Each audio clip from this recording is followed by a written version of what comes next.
This is the High School Crossfire. Welcome back. This House believes renewable energy should be subsidized, resolved, and the third affirmer. And I am here to show you that this resolution needs to be taken by the affirmative side. Now, we are here to solve a problem.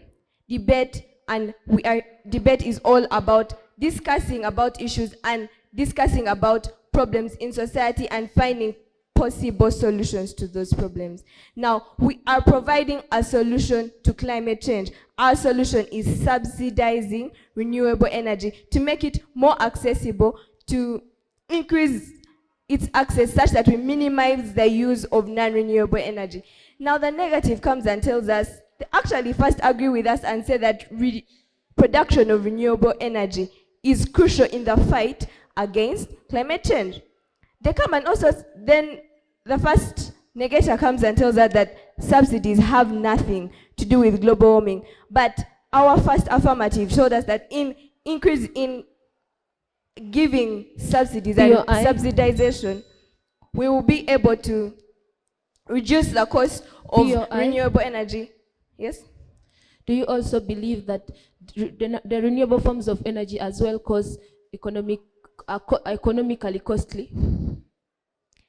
That is the problem we are trying to solve. Renewable energy, which is clean, which is sustainable, is costly. And so in subsidizing, we are going to reduce the cost and increase its access and therefore solve problems like climate change and global warming that are affecting our country and the world. You cannot run an economy in a world that is dying, dear judge. Now they come and say they are we set our parameters as Uganda because we believe that in Uganda, where majority of the Ugandans use non-renewable energy because of their inability to afford renewable energy, this would be a very good parameter in which we set their cost because it is practical and feasible in our country. But they come and say they are setting their parameters to the world just because it is a global problem. Yes, it is a global problem, but discussing it on the global scale doesn't mean you are going to impact the impact that we need.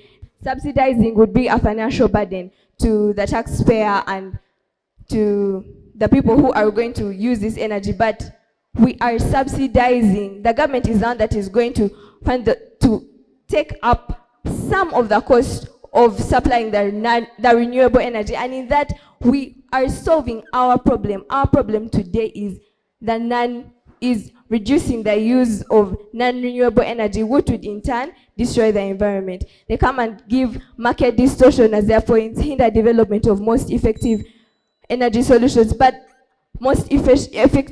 they did not come and even give us examples of these effective energy solutions and how these energy solutions are more effective than renewable energy. Renewable energy may be costly, but it is reliable, sustainable, and resilient. It is able to be used repeatedly because it cannot be exploited. It is able to keep on being renewed, as our farmer said. It's a cost to the taxpayer, but what is the whole point of killing your environment time and time again just so that you can get a short-term reward? Having that small cost that the taxpayer is going to incur is going to ensure that we'll have sustainable energy in the future and therefore have a standing economy. They say they're going to diverting resources from more efficient and more economically rewarding parts of that economy, but energy is the backbone of all economies, and with that, I rest my case. My name is Ageso Terokeri, Namugongo Secondary and Vocational School, Team Negators. Dear panel, our dear farmers come here to tell us, the pre-current speaker, affirmative, came here and told us that our first negator agreed that the renewable forms of energy are actually clean. But according to what our first speaker said, she clearly stated that yes, we do agree that the renewable forms of energy are clean, but she said in the bid to keep our economy well, we are going to use other approaches, other strategies of using clean energy other than subsidizing the renewable forms of energy. That does not necessarily mean that we are saying that we do not want it doesn't necessarily mean that we are agreeing to you and we don't want what you are saying. That does not mean it. And secondly, our farmers came here and told us that the non-renewable forms of energy are actually costly to the backbone of Uganda's economy, which is agriculture. I do not actually agree with you. Our dear farmers, agriculture is also affected by the renewable forms of energy. How? When you are to set up the renewable forms of energy, for example, windmills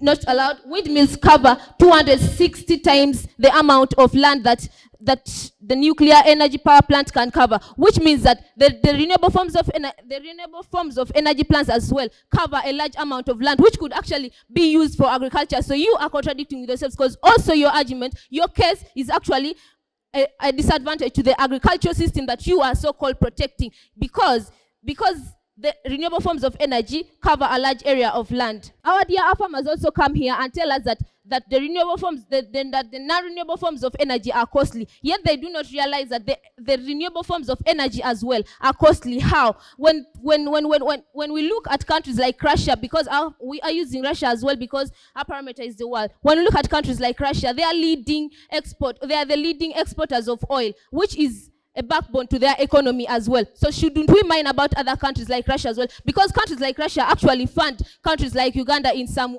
ways. So about if their economy goes low, because we have actually subsidized the renewable forms of energy, so that people are now going to embrace them and leave the non-renewable forms of energy that the countries like Russia supply, then how are they going to boost their economy, which they use as well to help countries like Uganda? The farmers actually come here to tell us that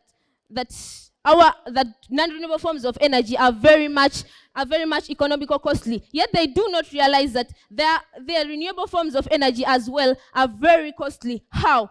The renewable forms of energy are costly in a way that when not allowed, according to the statistics and according to the arguments that my second farmer gave to you, it shows that when the renewable forms of energy are actually subsidized, they are going to take a lot of resource allocations, which is going to divert the government's money, which is going to divert most resources to them, and other important and actually productive sectors like industrialization and investments are not going to be having enough funds. And what I would like to pose a question to the farmers: what would happen if you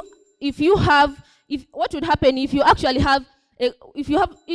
have energy, but yet you do not have where to supply it to, like industries and investment sectors? Thank you very much. I submit. This is the High School Crossfire. We'll be back in a minute.